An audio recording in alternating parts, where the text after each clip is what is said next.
And it was 202 times the word mate was used in this book. Like, I have this hypothesis, me aside this, I have this theory that Rhysand has a kink for other people's pain. Hi, welcome back to my booktube channel. My name is Sam and today we need to talk about Rhysand because I just read ACOWAR and he was the main issue. Let's be honest, like this book, my overall non-spoilery thoughts, I mean, it's the third book in the series. I don't know what kind of non-spoilery thoughts I'm going to give for this, but I guess if I was to do no spoilers, I would say this book, it was better in a way than the other ones, but mainly because I have a love for like big battles and that kind of like culmination of a series and that. So that played into my feelings on this. It was slightly better in that aspect, but there was still very much the lingering issues. Rhysand, Tamlin, Feyre, the lingering issues from the previous books were still plaguing this novel, and it still brought this down to a very, very, very mid book. So let's get into talking about this book. I'll talk you through the plot and my thoughts on it, and I'll also be talking about Rhysand because Rhysand was my biggest issue with this book. I just hate the man. He is so creepy and weird, and I feel like nobody's talking about it. Like, I know Rhysand does have his haters, which I am now proudly a part of because I hate Rhysand. I know he has his haters, but the majority of the fandom and Sarah J Maas readers just idolize this man, and he is the creepiest guy. You, like, if this was a guy in real life, you would be calling him toxic, and if he was with someone, you'd be like, Feyre, you need to get out of this toxic relationship. But no, because it's in a Sarah J Maas book, everyone loves it, and that is just not right. So yeah, let's go straight into this book. I'm going to be delving into spoilers now. So if you're excited for this video, leave a like and let me know your thoughts on this book and Rhysand in particular down below. Let me know if you think I'm wrong, but at least stick around to hear what I think. Okay, so yeah, subscribe, like, comment, and we'll get into the spoilers now. So we start off this novel where we left off the previous one. Now, I will say, going into this novel, my memory of the previous books was kind of foggy. Like, I remembered the distinct points of those books and the kind of main issues I had. And I did try and watch my previous video on this series, but watching myself is just, I'm not at that level yet. So I went into this one with fresh eyes, meaning I only remembered vaguely the previous two books. I know what happened in them, I just can't remember the details, and that will get more apparent later on. But going into this one, we start off where we left off in the previous book, where Feyre is back with Tamlin. And she is kind of keeping up this pretense of Rhysand kidnapped her. In the previous book, she was controlled, mind controlled. She had no aspect as to kind of appease Tamlin in the previous book to be able to get Rhysand to escape. You know, you've read the book. But we start off there and we're in Tamlin's estate, and we see there is also this highborn princess there, and she has beef with Feyre. Like, they are at each other constantly. Miss, can I just tell her? I'm sorry to hear that your grandma passed away. Obviously I'm going to be upset about that, yeah. And then, you know, the only thing is, no one can force me to be a mate or anything, yeah. And I don't want to be mates with you, alright?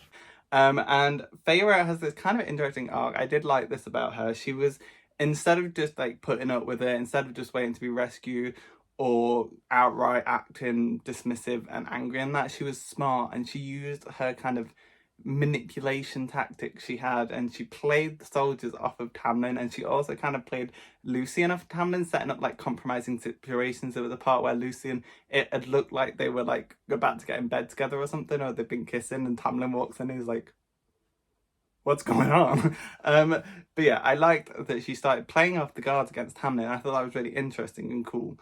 So I am able to give positive feedback about this book, even though I hated it. But yeah, I really like that kind of dynamic and that dichotomy between Feyre and Tamlin and the guards. And she does eventually succeed in this thing. She turns them against it. And it is mainly because this highborn princess who has beef with Feyre, because she's like, I don't believe you were mind controlled. I do not believe you would. And I think her name was Iantha. I think that was her name. I can't remember. But she basically sets up this situation where she puts a guard to sleep, or enchants him to sleep. And because he was guarding the gate and he was asleep, a monster gets in and causes some havoc. And then the monster's dealt with, and they have this kind of court-martial kind of thing where Tamlin's like, "Why were you asleep?" And Feyre like delves into his mind and sees what happens, and then she stands up for him, and then that is the final straw. The guards are angry at Tamlin because Tamlin chooses the Highburn princess and to believe her because he wants to keep the relationship between him and the king good, so he has to side with the princess and not his own guards, and that is kind of the last straw on the camel's back. And I really like that scene. It was kind of like cringy the way it was written, but I like the premise of like this whole turning the guards against Tamlin. So then after that we go on kind of this trip, and Feyre has set it up so that this is the time where she's going to escape. She is kind of losing connection with Rhysand, which is like revealed to be the Highburn princess, has like drugged her to weaken her magic, but she'd been mind texting Rhysand this entire time, and this was her chance to escape. Tamlin was off on a hunting party, the Highburn princess was nowhere to be seen, and Lucian was off, so she was like, I packed my bags, and she starts to go off, but then she sees the Highburn princess is on the cusp of killing Lucian, so she obviously has to jump in, because Lucian, he was that good boy in the previous book. I will say in this book he was kind of pathetic and not really much of a character in this one. So my feeling solution from the previous books where I was like, I like you, but you need to grow a spine, didn't develop at all. He didn't grow much of a spine, and he was kind of a background character in this one. But yeah, she saves Lucian from the Highburn princess, and instead of just killing her, like, why didn't you just kill her? You would have solved so many problems. But instead of doing that, she kind of mind controls this Highburn princess to smash her hands, because the Highburn princess was kind of like gonna sexually assault Lucian. And she gets her to smash her hands and is like, just walk away. And I'm like, why didn't you just kill her? The same problem from the previous books. People just refuse to kill their enemies, and it just... Because you had Amarantha didn't want to kill Feyre, and now Feyre doesn't want to kill Ianthe, whatever her name is. And it's just like, just kill your enemies. Kill your enemies, and they will not come back to annoy you. But yeah, Lucian sees this, and he's like, right, Feyre, me mate... I still can't get over that. Me mate... Butter, butter, butter. Listen, butter, butter. That's it. Say again. Butter. Very good. Thank you very much indeed. Standard English on the streets of Teesside. Together, we can do this. Lucian is like, hey Feyre, I'm coming with you because I want to see my mate, Elaine. I still can't get over that the word mate is used. I looked on Goodreads, and someone had counted the amount of times the word mate in its form, all its forms, was used in this novel. And it was 202 times the word mate was used in this book. Like, if you were in like a 500 word short story contest, that's half your story done. It's just mate, mate, mate, mate, mate, mate, mate, mate. Why was it used so much? It's not even like, mate, we're not animals. But yeah, he's like, I want to see my mate Elaine. So he goes with her to her begrudging acceptance, and they kind of travel through the Autumn Court, and they run into Lucian's brothers, who are supposed to be kind of like interesting characters. I was not interested at all. They get into a scuffle, they escape, they get into a scuffle again, they get rescued, and it's like, okay, whatever, just fluff up the runtime, I guess. But yeah, eventually the gang, Cassian and the gang, come and rescue Feyre and take her back to the Night Court. So obviously we resolved the end of the previous book fairly quickly, so yeah. So now we're getting on to my first point about Rhysand in this book. So Rhysand, we get back to Rhysand, and he comes back. He wasn't in the rescue party, but he comes back later, and he is described as having predatory intensity. Now I see you were trying to do like the whole animal thing. He was like a predator. He's gonna jump on her. He loves her so much. But you're not serving your point very well, because he is very much a predator. So just this description was perfect, really. But yeah, after that, we get to my first point. Okay, so Feyre and Rhysand are off on their own. They've dismissed everyone so they can hook up. And it's literally described as Feyre is covered in a week's worth of blood, sweat, and dirt. It's described as that. And Rhysand's first reaction to this is, I'm gonna lick it all off of you, every single part of it, or you can take a bath. And she's like, of course I'm gonna take a bath, you can freak. So Rhysand is like so up for just licking blood and dirt and sweat off of her. Creep. Can we get some alarms in here? Because Rhysand is just a creep. That was one of the first things in this book where I was like, yep, I remember, I do not like you. But yeah, she takes a bath and then they hook up, and that's the first sex scene of this book, and gross. I hate Sarah J Maas's spice. Spice, it's disgusting, it's horrible. So yeah, we're just going to move past that. We get a bit more of the plot. So we learn that Hybern is planning to destroy the wall, this wall that divides the human worlds and the Fey worlds, that we saw crossed in the previous books. Very much like Game of Thrones with the ice wall there. And basically is going to use the cracks in these walls that are obviously, there's just cracks in the wall now, and he is going to exploit those and use those to destroy the wall. You don't need to remember this because it's completely irrelevant going further into the book, but he's going to use these cracks to break the wall, and the gang has to figure out how to fix these cracks and stop him from doing this. This is completely irrelevant. They don't even do much to stop this before it's just announced that Hybern has destroyed the wall later on. They're just like, oh, he's destroyed the wall and we haven't even acted to fix the things yet. It's like, what was the point? What was the point? That cut seemed completely unnecessary. But yeah, we learn about that. And we also see Aziriel, who is this character that I completely didn't even know the name of at the previous book because he just seemed irrelevant like the rest of them. I didn't know Cassian, I didn't know Aziriel. I still don't know the other girl. There's like another girl. I don't know her because they were completely irrelevant to me in the previous book. Don't know what she's saying. I didn't know she sang. I thought she rapped or whatever. But I did start to like Aziriel in this book. He seemed kind of like this kind of he was like more stood back. He didn't play a massive role in the gang. He was kind of like the one that didn't care at the background, and I did like that. And he's kind of wise, and he when Feyre says she wants to learn to fly, just out of nowhere, she has the ability to just get wings and fly now, you know, because that is like a good plot point. But he's like, yeah, I'll teach you. Then we have Aziriel more in the forefront, and he is quite nice. I quite like Aziriel. So I like him. Can we have him as the love interest instead of Rhysand? But yeah, I also kind of like Nesta. Now I know this is like gonna be where many people are like, Sam, what's happening here? Because I know Nesta has a lot of hate from this fandom. I'm not quite sure why though, because she's kind of a badass, and I think it is because she is done with the people. Like, she does not care about any of these bat boys. She does not care. She describes them. She describes Cassian, who is her mate. Randomly at the end of the book, he's like, oh, you're my mate. I talked about that in the previous video, but he describes him as, why should I be scared of an oversized bat who likes to throw a temper tantrum? And I was like, yes, queen, yes. And I just loved her attitude. She just did not give a single fuck about these characters. And I'm like, girl, I am in the same boat. I love you. But yeah, she just did not care. And she also, they were all pressuring her to like share her trauma of being dumped in the cauldron and being turned into a fae. And she obviously has very much trauma from this event. She experienced something so horrific that transformed her into something she never wanted to be. And they are just constantly like, tell us what happened. Tell us what happened. Why won't you tell us what happened? And it's like, leave her alone.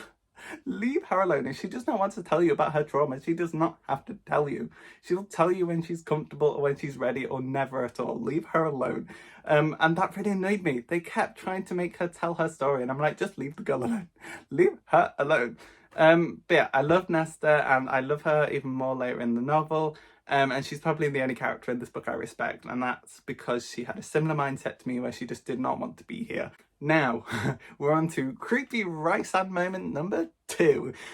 So we are in this kind of library within the Night Court, and it's described as being a place where all these victims of abuse who have suffered in the hands of Hybern and other abusers throughout the years are all gathered in this library. They work there, and Rhysand and the Night Court keep them safe here, and they all feel comfortable there. So they were at the library, and Rhysand and Faye were in the library researching and doing stuff in there, and he tells her about these victims, and he tells her the story of one of them that's come and gave them some food or whatever. And as soon as this victim of abuse leaves and Rhysand is done talking about her behind her back, guess what Feyre and Rhysand get up to in the library? They start flirting and basically fingering each other in the library full of abuse victims. Because I have this hypothesis, me aside this, I have this theory that Rhysand has a kink for other people's pain. which will come up on the third Rhysand point that I'm going to bring up. I think it's the third, it might be the fourth. But I feel like he really gets off on other people's misery and other people's pain, because every single time we get a description of people in pain, people are suffering, blood on Feyre, he is just turned on like a light switch. Like, he just loves it, and it's really creepy. Like, abuse victims, oh yeah, that does it for Rhysand. He is a creep. I hate Rhysand so much. Why do people find this attractive? Why do people find this good in a love interest? But okay.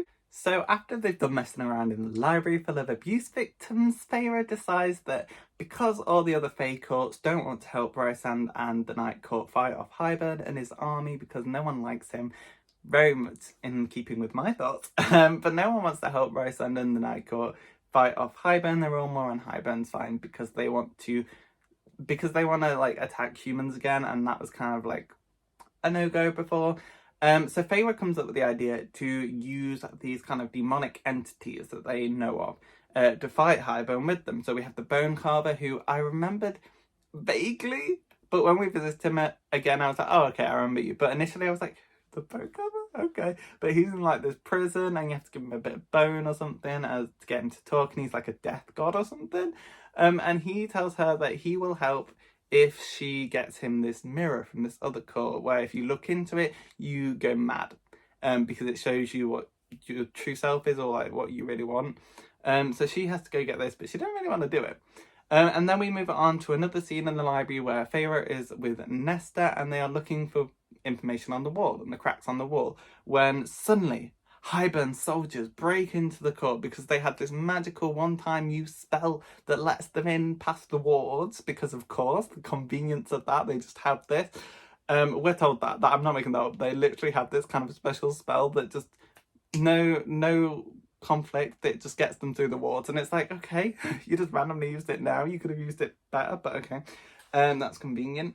But these two soldiers attack Feyre and Nesta, and they're running through the library, and they go down this big pit. There's a big pit in the middle of the library where it's like there's something down there, there's a big demon or something down there. No one goes down there. Feyre and Nesta go down there, and Feyre kind of hears this kind of creature in her brain, and she bargains with it. She's like, hey, I'll do whatever you want, just help me. And the monster helps her, and it kills the soldiers. And this is the other entity that will come up later. So the convenience of that is just randomly another entity that we can use. Okay. So there's that. Okay, and now already I have my third point on Rhysand, and I was right in my previous one. So we learn that Hybern is attacking the Summer Court, and we go off and we fight him off. There's this battle scene. Moore has some nice moments in that. But we fight off Hybern, and then we're in a war camp. And we are just, wait, I need to read this off my notes because I wrote it down. So we're in a war camp, and it's described the horrific suffering of all the soldiers in the camp. They have burn wounds, they have stab wounds, they have all these horrible wounds. They're both injured and dead. And we talk about how we're going to tell their families. How are we going to tell their families? We're also learning about all the other people, so like Cassian and all the, and Azriel and more are all helping healing and stuff and recovering after this horrible, horrible battle. And then directly after this description of the horrible conditions of this camp, guess what Feyre and Rhysand get up to? Because of course, we're surrounded by people suffering, so Rhysand is just really feeling it right now. So yeah, Feyre gives him a PJ in the middle of this war camp. This book that is so popular on BookTok. Like this, I'm not even gonna blame BookTok at this point, or TikTok, I guess, because I know these books were popular at the start of BookTube as well. So I think it's a collaboration of BookTube and BookTok that are promoting this terrible, terrible, terrible work. Like, why is this popular? There's so many other writers who should have as much fame and infamy as Maas, and they just don't. And it's so unfair when you read something like this, and there's so many other there's so many other books that deserve the hype this series gets. But yeah, this book sure is something, you know. Like, if you ever see someone hold up this, just think of Rhysand and his kink of people suffering. Okay, now we move on to a kind of war council where they're talking about their strategy and what is Hybern up to with his army and position and blah blah blah blah, all that. And then Tamlin randomly shows up. Now Tamlin within this novel felt very much like Maas just didn't know what to do with his character anymore. Like, she'd used him for the first book, then she kind of didn't like him anymore, so she kind of put him to the side in the second book. And in this book, he just makes random appearances. Like, besides his little moment at the start where he was the star again. Please, I'm a star! He just shows up. He just shows up in this novel just randomly, like a character, just pathetically. He's just weird. He shows up. So he shows up at this war meeting and there's a bit of tension and they're all like, what are you doing here? But soon it settles down. Like, I guess we got to let him help. Okay, so Tamlin is like a good guy again now. And he pops up throughout the novel, and I'll bring it up later. But this is where we learn that Hybern has destroyed the wall, and we're all like, oh, we should have like done something sooner. Like, we've had weeks and weeks to prepare and do something about the cracks that we literally talked about was how he was going to get through, but we didn't do anything, and now the wall's destroyed, and all the humans are in danger because we didn't do anything. Yeah. So Tamlin shows up, and there's a bit of tension, and we also learn a bit more about the position of the war. So skipping past some of like the just antics, setting up like the war camp again in different places and stuff, and doing illusions to like trick him and move the army, ignoring all that. So we have a side point where Feyre goes off to visit Visorial, who was this demon in the previous books, and she wants some of his advice because they're all looking for the cauldron, and so she thinks maybe this demon entity will know more than she does. And then as she is talking to Visorial, Ianthe, is that her name? I'm just thinking the name Ianthe and assigning it to the Hybern princess from the start with the smashed hands. Is that her name? Am I wrong? I can't remember, but for some reason Ianthe is in my brain for that person. But she shows up, kills Visorial, so Feyre has this little scuffle, and we go back to the Weaver's cottage from previous books, but I have no memory of the Weaver's cottage. I'm sorry, I just can't remember. But apparently it's this demon in a cottage, and if the door shuts, it'll kill you. So Feyre runs in, holds the door open, Ianthe comes in, Feyre goes out, and Ianthe is dealt with. Now this is important because later on we'll find out that Rhysand makes a deal with the Weaver to help in the war. So then we have the Bone Carver and the Weaver. He makes a deal with the Weaver, and he's like, I'll just free you from this house, this death god. I'll free you if you just help us in our little war. Good job, Rhysand, setting a death god up on the world because you need a little bit of help killing a few people. Okay, Rhysand, you psychopath. But yeah, and she goes back to Visorial and he's dead, and then one of Lucien's brothers, I think it is, comes and takes her back to the camp, and it was like another weird moment where we just kind of went off and did something for no particular reason. But the Visorial is like, yeah, I don't know how Hybern or his army is, but you should use Nesta. Since she was dunked in the cauldron, she must have magic connection to it and she'll know where to find it. So, okay, bit random. Visorial's dead now because of Feyre. And now we just need Nesta to find the cauldron. Okay, now we have the moment in the book that I laughed the hardest at. Okay, so this cauldron is now sentient. This cauldron is like just bouncing around. Like, it was so weird to try and picture this like cauldron just like boop, boop, boop, boop, boop, and the cauldron comes into the camp and causes some mayhem and kidnaps Elaine, Feyre's sister with the prophecy powers that we figured out earlier on when Hybern, I forgot to mention that. Elaine has prophecy powers. But yeah, this cauldron just hops into camp and kidnaps someone, and no one was able to stop it. Like, I know it's this ancient magical item, but giving it sentience was just so funny because I couldn't help. It was just like a little black cauldron just bouncing along the floor, and it goes, "Hey, Elaine, come with me." It was just so flipping weird. The cauldron has sentience now, and it took Elaine back to the camp because the whole idea is Nesta and Elaine, who were dunked in the cauldron in the previous book, they have this weird tenuous relationship with it, and they kind of stole some of the power from the cauldron, and the Hybern King wants them back to try and like get the cauldron full power. But we were first told that because the cauldron couldn't destroy the wall, and that's why he wanted Nesta and Elaine back. But then now we're at a point where the wall is destroyed. he's already destroyed the wall, so I don't get why were Nesta and Elaine not a problem then? Like, okay. But yeah, Feyre decides to go after Elaine because it is her sister after all. And she sneaks into Highburn's camp, which we now know where it is now. As Ianthe, she like disguises herself. She has a bit of that. She gets Elaine and some other girls that were like put up on sticks, suffering, like the children of the blessed, I think they were. She gets them out, but then Highburn figures out it's her and he shoots her with an arrow, and they're running and running away from him, and Tamlin shows up again because Highburn has sent his hounds to chase Feyre and Azriel, who is also here. And he's flying like Elaine and the other girls up, and now Feyre has to run and fly off with him. And she's running from these hounds that Highburn has sent after her. And Tamlin, it's just in a flash, Tamlin appears in his big saving grace moment where we are supposed to see him get redeemed, and he holds off the hounds so Feyre can fly away.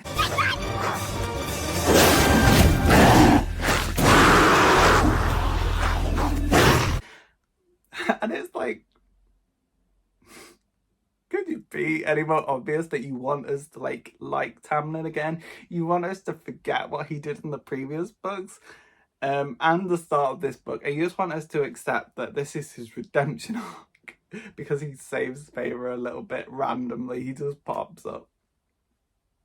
A weird way to redeem a character, but okay. Okay, so let's wrap up the last few bits before the big battle. So, they all escaped safely, including Tamlin, because of course, we've got to see his redemption later. We also learned that Moore is a lesbian and had this whole thing with a princess who she was in love with, and it's kind of tragic because she goes back to the princess and finds out the princess has had a husband and kids while she's been gone, and it's really sad because it's like that relationship obviously couldn't continue, and that was sad. But it did feel very like chucked in there, like Maas was like, oh, I don't have any queer characters, let's just throw one in there on the third book without any prior mention of this in the previous books. Let's just throw it in there, let's get some queer rep. Which I guess I do appreciate having a bit of queer representation in such a big series, but in the third and supposedly the last book before she wrote the other two, like the short one and the biggest orange one they came out recently, it's like, this was going to be the last book and you only just now give us a little bit of queer rep, and it's like, okay, I guess I'll let you off for that one. But then Feyre then decides to go for the mirror. I'm just reading off my notes, sorry. Then Feyre goes to get the mirror for the Bone Weaver because she's like, we need these big demons to help us in this battle. And she made a deal with like the library demon. She's like, yeah, we'll give you a hole in the ceiling so you can see the stars from your cell, which he's happy with. So they got him on side the library demon, and now she's getting the mirror for the bone carver. And then she sees herself in the mirror, and it's whole this kind of like self-discovery, you have to accept yourself with all your flaws kind of thing. And then we found out the Bone Weaver didn't even want the mirror, he was just testing her, and it was like, yeah, anything to annoy Feyre. I don't like Feyre, so you annoying her was fun, thank you. But it was just, it felt, again, just a random MacGuffin thrown into the narrative. There weren't as many as the previous book, thank God.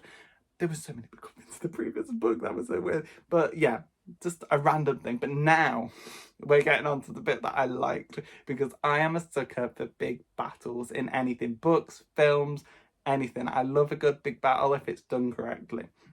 And by correctly, I mean it has stakes. Now, this one had some aspects of stakes. It was very, like, this happens, now this happens, now this happens, now this happens. And it's like, okay, fine, I'll take what I can get, I guess, from this book. Okay, so we're on the big battle now, and we get this is a neat moment where we're just this battlefield, and we have Highburn on this side, Feyre on this side, and then in the middle appears the Bone Carver, and Rhyaxus, the library demon. They just kind of show up, and I kind of like this moment because it's like, oh my god, death gods. And the Weaver shows up, like I said, Rhysand made a deal to like unbond her from her goddess if she helped. So we have these three death gods here, and they just cause havoc, and it was actually pretty good. I like that moment. It was fun to kind of picture. And then the king, seeing that he's like, oh shit, they're actually pretty good, he sets the cauldron on them and he kills thousands, and we are shown the cauldron's power as it kills a death god, the Bone Weaver Carver. I keep mixing him and his sister together, but the Bone Carver is killed by the cauldron, and the Weaver's like, no, my brother. But yeah, that I thought that was nice to show the cauldron's power, but at this point I just could not take it seriously because I was still imagining just like this cauldron hopping around. It's just this little hopping cauldron and it's so cute, but it's supposed to be this big ancient magical power. I just couldn't take it seriously at all. And then talk about random appearances. Oh wait, Tamlin shows up again with another Fey army to help out, like Gandalf coming to the Helm's Deep to the rescue. He shows up with some more Fey armies because none of the Fey wanted to help before, but now Tamlin's got them on side. So again, very obvious that Maas wants us to forgive Tamlin. He's doing all these great acts to rescue people. He must be redeemed. He's not an abuser or a manipulator anymore. He's good, guys. He's good. Trust me, he's good. So yeah, he shows up with a Fey army, and then also one of the funniest points, Feyre's dad, a merchant, a lowly merchant, randomly shows up with an entire fleet full of warriors and people ready to fight for them. Like it's explained how he did it, but it still doesn't make any sense how this merchant got a whole fleet to show up and fight. It was just so out of pocket. It's just like, oh no, it's Feyre's dad. It's Feyre's dad. He's back and he's got this fleet to help us out. And Lucian's there as well. Like I said, Lucian was so minor in this book. Like he appears every now and then to be like grumpy that that Nesta doesn't. Not Nesta, that Lane doesn't want to have anything to do with him because she's just not interested either. But yeah, it was just weird. His favourite dad shows up with an army, okay. And then we have the big confrontation between Hybern and Nesta and Feyre now. Okay, so basically, I say Feyre, but the cauldron, the little hoppy cauldron, holds Feyre back and just basically she is sat watching the penultimate battle against Hybern. She's just held by the cauldron. She's got like a hand stuck to it and he's like, let me fight. And it's like, no. Yeah, we see the king of Hybern and he snaps the weaver's neck just to show how powerful he is before the big battle, you know. And then Nesta is stood up to him and she's like, how dare you? But before she can do anything, the king of Hybern grabs her dad, who is here now because we needed him here, as a meat shield for Hybern, and he snaps her dad's neck in front of her. And then Cassian comes in and he snaps Cassian's wings, who... Cassian suffers so much in this book. Like in the earlier fight, he's severely injured and everyone's like worried about him. And then again in this battle, he is severely injured and like beaten and his wings are like snapped and stuff. And it's like, does Maas just not like Cassian? Like, why is she putting him through so much? But yeah, he is like suffering on the ground. Hybern's just killed her dad. So Nesta is like, you know what? I've had enough of this. And she has her Scarlet Witch versus Thanos moment and she channels all the power she has from the cauldron and she blasts him.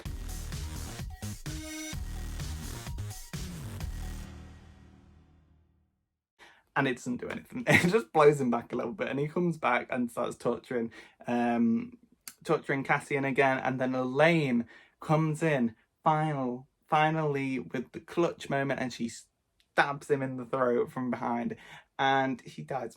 He just dies like that. He gets stabbed in the throat and he's dead. Okay. Then Nesta finishes the job and she twists the knife until his head pops off. So yeah, that is the King of Hybern done. That was the big climax. And now we have to deal with the cauldron, which is still holding Feyre and is trying to pull her back because the battle is still going on.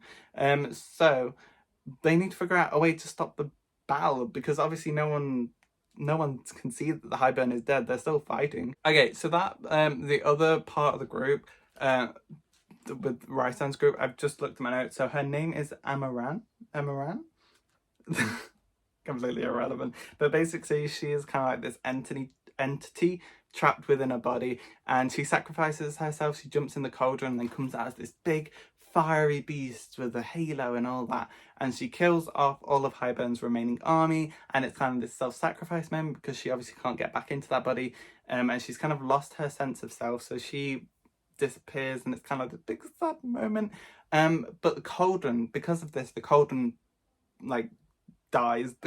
I mean, it dies, it's a sentient cauldron, but the cauldron like gets destroyed, and that is bad because we are told that without the cauldron in the world will collapse. So the world starts collapsing, and Rhysand and Feyre use their mate bond because they are busy mates, and they fix the cauldron, but it comes at the cost.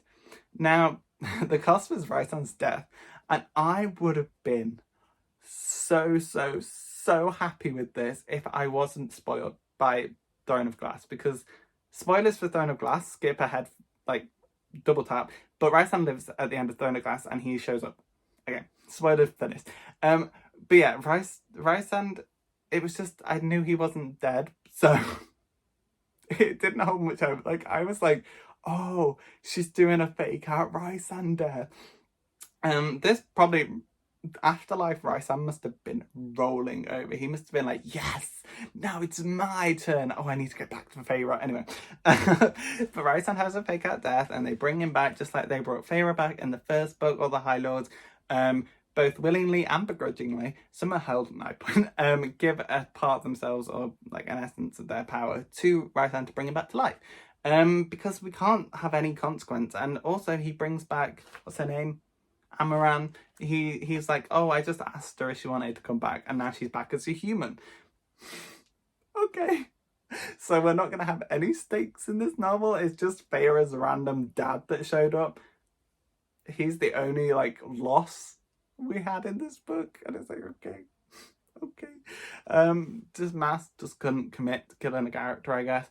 So yeah, everyone's happy, and that is that. We get to see them all have these peace talks between the Fae and the humans to try and fix relationships and renegotiate a treaty of peace. The queens from the previous book played a very little part. They didn't really show up again, apart from one of them that was like cursed with immortality, but she got old and she didn't want to be old. Okay, but I'm guessing they'll come back in the fifth book, not the fourth, because the little one's the fourth one. So the fifth book, the orange one, I'm guessing they'll play a part in that one, I guess, or they're just going to be ignored and forgotten about. Okay. But yeah, that's the end of the book. Let's just check my notes. So they repair the cauldron, Rhysand pick up dead. I'm